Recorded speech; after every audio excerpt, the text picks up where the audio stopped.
बेटा act 1 scene 3 हमारा complete हो गया है।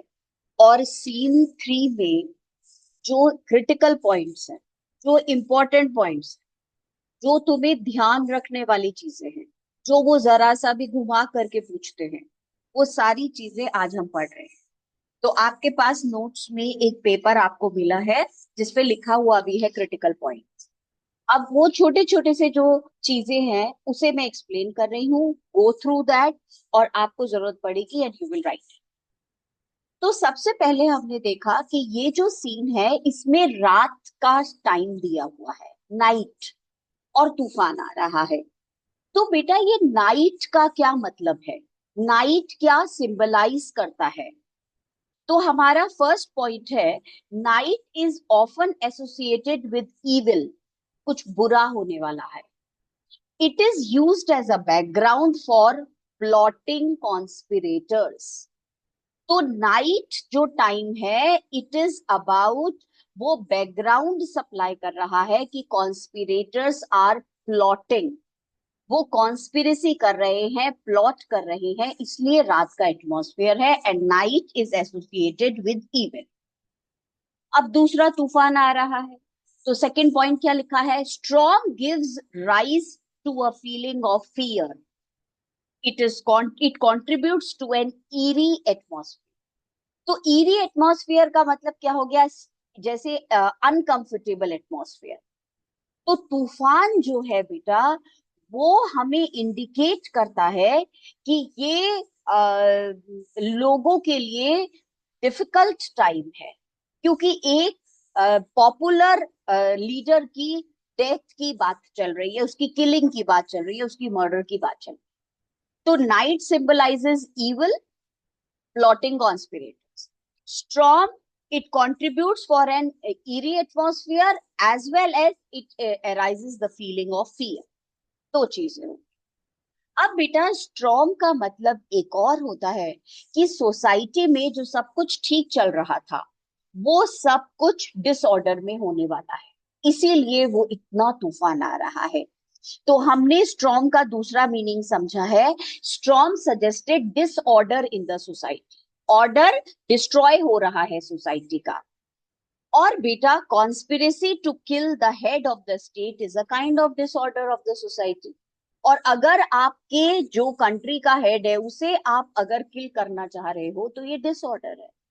तो स्ट्रॉम का मतलब हो गया फियर, स्ट्रॉम का मतलब हो गया इरी एटमॉस्फेयर, स्ट्रॉम का मतलब हो गया डिसऑर्डर इन द सोसाइटी। अब बेटा एक और देखा तुमने, कास्का बताता है कि मैंने वो सुपर नेचुरल चीजें देखी हैं, वो हमने याद भी करी हैं, सुपर नेचुरल चीजें कौन कौन सी। तो उसका क्या मतलब है? तो फोर्थ पॉइंट है, the horrible sights seen by Casca have a frightful effect. तो जैसे स्ट्रॉम का इफेक्ट फियर था, वैसे ही ये horrible sights also create a feeling of fear.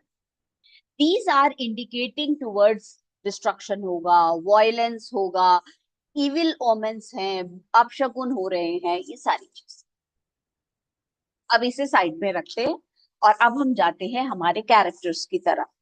तो हमारे जो कैरेक्टर्स हैं बेटा, उसमें स्ट्रॉम का अलग अलग इफेक्ट हुआ है।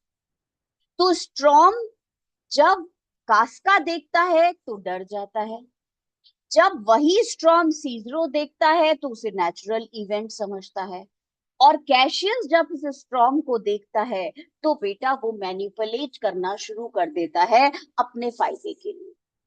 तो सबसे पहले आपने लिखा storm effects the characters differently. तो पहला कैरेक्टर कौन है, Casca, a sign from the God's.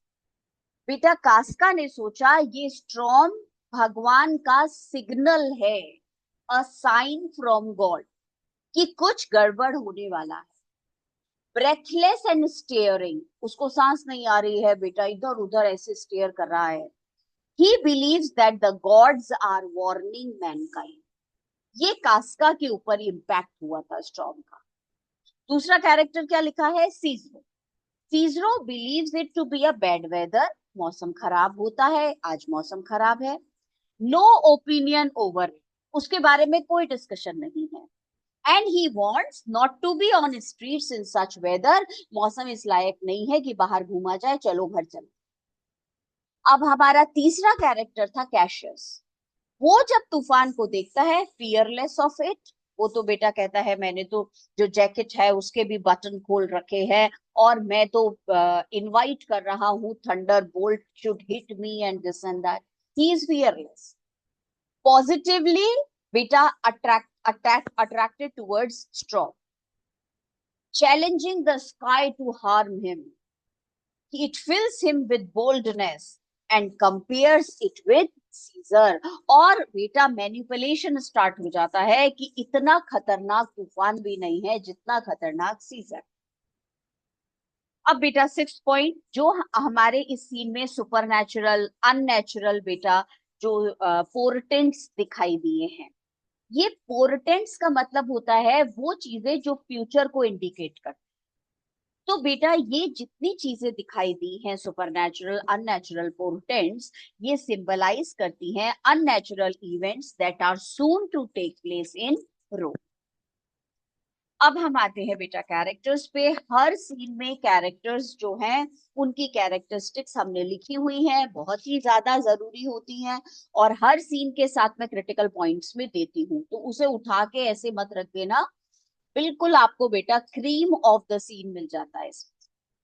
तो इसमें बेटा हमारा सबसे पहला कैरेक्टर कैशियस, हमें पता चलता है ही इज अ श्रीव्ड प्लानर, बहुत ही चालाक प्लानर है।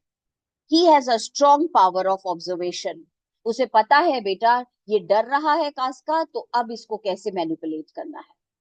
ही इज अ गुड जज of people, he handles people understanding their mind.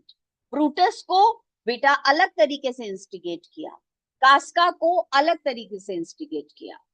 He takes advantage of Casca's superstitious nature. He manipulates Brutus in the name of honor. अब बेटा कास्का की क्या characteristics पता चलती हैं? He is terrified by the storm और superstitious भी है। Cinna, he is a conspirator but not an important role is assigned by, is given to him. कोई खास उसको important role नहीं दिया, बस वो लेटर रख देना। He is also frightened of a storm. और सीजरो जो थोड़ी देर के लिए आया था, he is not superstitious, he is dignified and preoccupied. Dignified मतलब रिस्पेक्टेबल, प्रीऑक्यूपाइड मतलब बिजी है, सीजर के बारे में सोच रहा है और काम की बात कर रहा है। And he is a senior और बेटा सेनेटर है, सीनियर जो है मिनिस्टर है और अच्छा ओरेटर। ठीक है, ये हमारे इसके, तो हमारे सारा का सारा बेटा ये रिवाइज हो गया। गो थ्रू दैट बढ़िया तरीके से, और वर्कबुक के आप जो है क्वेश्चंस रीड, ठीक है।